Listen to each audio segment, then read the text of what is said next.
ناخد ارائكم، هنحاول نعمل كده بمنتهى السرعه عشان وقتنا. مباراه الزمالك والاهلي، الزمالك دائما ب 4-3-2-1 والاهلي ب 4-2-3-1. سعد سمير، احمد حجازي اللي بنبارك له للانتقال لوست بروميتش على سبيل الاعاره، وانا بقول يريح بقى الماتش ده يعني الاحسن، يعني يريح ما فيهاش مشكله.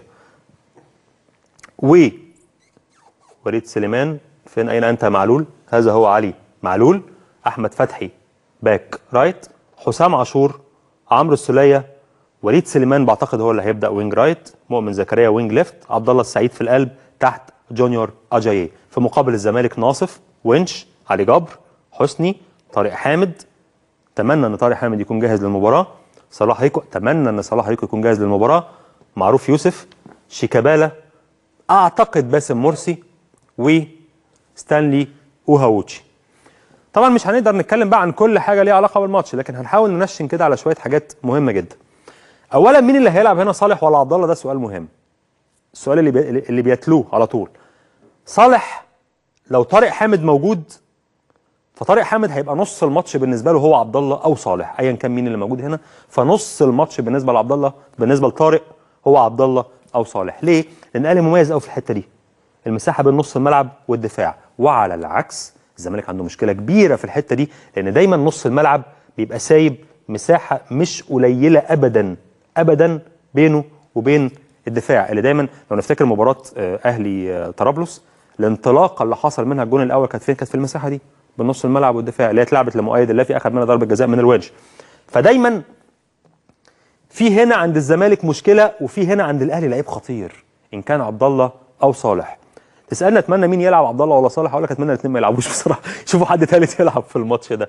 لكن في هنا سؤال مهم جدا عند طارق حامد، هو ده ان كان طارق حامد ان شاء الله بقى سليم، ده تبقى مصيبه لو طارق حامد، يا نهار اسود لو طارق حامد مش سليم. بس لو طارق حامد سليم يعني هيبقى عنده هنا سؤال مهم جدا غير سؤال بقيه الملعب، سؤاله هنا مع عبد الله السعيد. طبعا في سؤال اجباري في كل مباريات الاهلي، هو مؤمن زكريا. مؤمن مكانه على الخريطه اهو، فين؟ وينج ليفت، صح؟ بس مؤمن في اي لحظه هتلاقيه عمل كده على القريبه، عمل كده على البعيده، عمل كده على نقطه ضربه الجزاء، عمل كده ورجع يدافع ورا. سيبك من ورا وخلينا دلوقتي في قدام. مؤمن بدايته نظريا واقف جنب الخط، لكن ما تقدرش ابدا تتوقع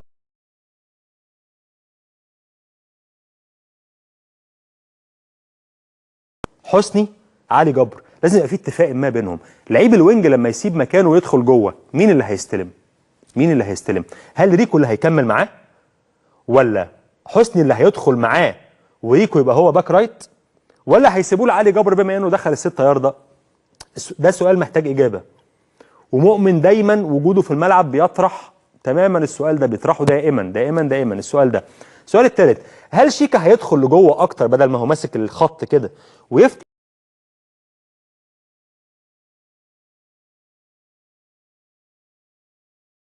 انطلاقه حسني عند شيكا؟ وده غالبا بيحصل في اغلب الاوقات، ان حسني بيطلع بالكره يسلم شيكابالا هنا ثم يتوقف حسني، بيحس ان الجبهه دي خلاص دورها انتهى، اما شيكابالا هيروح او شيكابالا هيقطم، المهم ان في الاخر خلاص مفيش لعب هنا. هل شيكا هيقدر يضم لجوه شويه ويلعب في ظهر نص ملعب الاهلي؟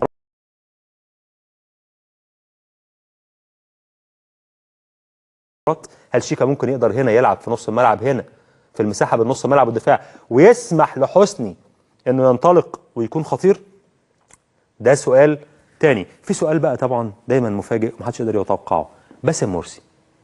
هل في ماتش الاهلي هيبقى كعادته في مباريات نهائي الكاس مثلا امام الاهلي ويبقى نجم الماتش، ولا هيبقى كعادته مؤخرا مستواه زي ما كلنا عارفين؟ باسم من اللعيبه ما تقدرش تتوقعها ابدا ابدا، ما تقدرش ابدا تقول هيبقى كده ولا كده.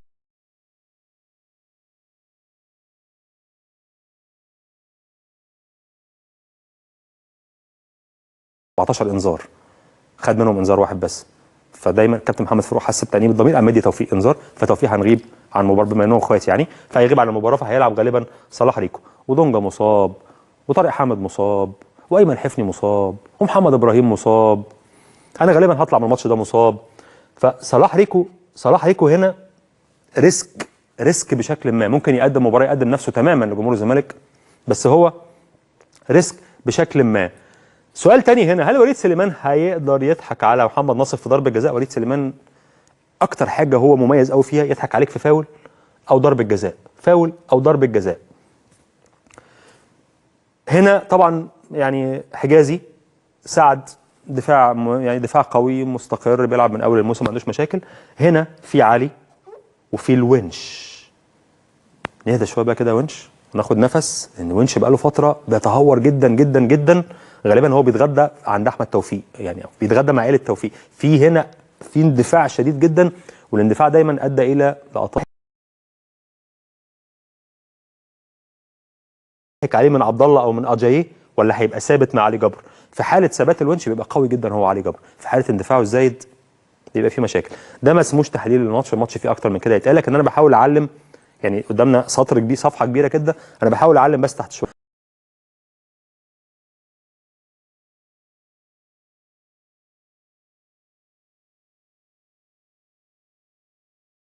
لمباراه الديربي. ده كان اللي عندي. يلا عايز اعرف ايه اللي عندكم وايه اجابتكم على سؤالنا النهارده اللي كان: ما هي توقعاتك لديربي يوم الاثنين الجاي بين الزمالك والاهلي؟ يلا بينا نشوف ايه الاجابات.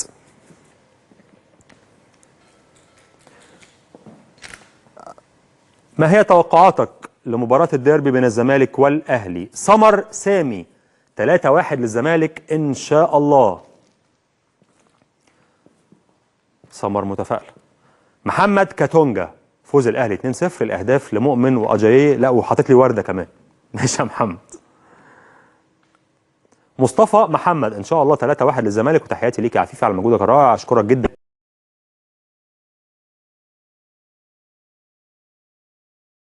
احمد شحاته كالعاده يعني بيكسبونا واحنا في احسن حالاتنا من 10 سنين، هنيجي النهارده والموضوع بالبواخه دي ونكسب؟ الاهلي هيكسب 3-0 على الاقل.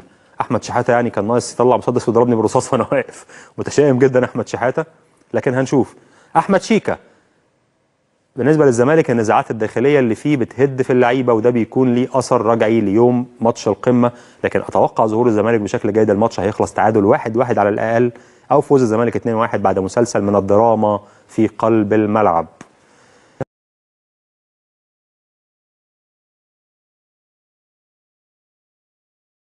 ادهم السعدي الاهلي هيكسب 2 او 3، لكن لان الزمالك واقع قوي قوي والدنيا ملخبطه جوه النادي.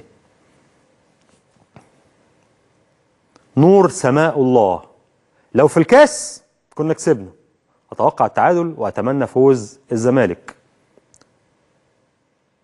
محمد رمضان ان شاء الله الفوز للاهلي 3-1، محمد رمضان اهلاوي ويفتخر. محمد علاء اتوقع تعادل 1-1 والله اعلم. حبيبي يا باشمهندس، حبيبي جدا جدا يا محمد. الفانتازيستا افتكروا لما تبقى الهجمه مرتده ويبقى الخصم عامل زياده عدديه نعمل ايه؟ نعمل فاول تكتيكي. ومع ذلك سجل في الزمالك هدفين في مباراه اهلي طرابلس، الاثنين كانوا من هجمات مرتده بلا فاول تكتيكي. هنقدر ناخد مداخلات ولا مش هنلحق؟ هنلحق ناخد تليفونين. كريم مساء الفل عليك يا كريم. يا كابتن عفيفي، ايه الاخبار يا كريم؟ كله تمام؟ الحمد لله. ازي حضرتك؟ عامل ايه؟ سرعه في الريتم معايا بقى. انا الحمد لله تمام. قول لي مين يكسب يوم الاثنين الجاي، الزمالك ولا الاهلي؟ ان شاء الله الاهلي 3-0 او 2-0. ان شاء الله الاهلي 3-0 او 2-0. وبتحبني يا كريم؟ حبيبي.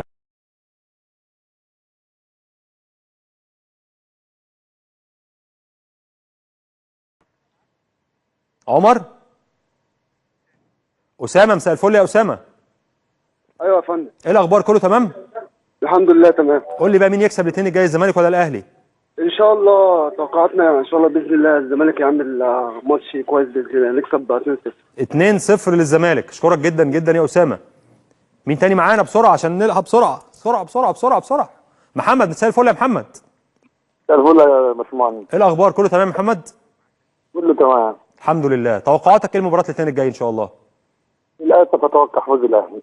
للاسف تتوقع فوز الاهلي. انت زملكاوي وغير راضي عن الزمالك، شكل واضح كده. تمام. توقع فوز الاهلي. فوز صعب ولا فوز سهل كمان؟ فوز سهل. فوز سهل. اشكرك جدا جدا يا فندم.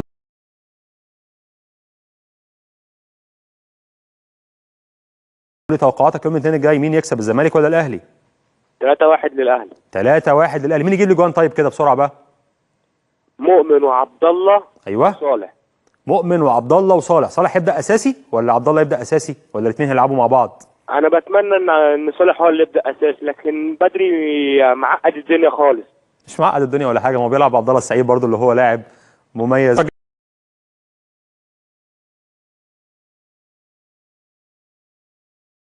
جدا يا ابو حميد. اشكرك جدا.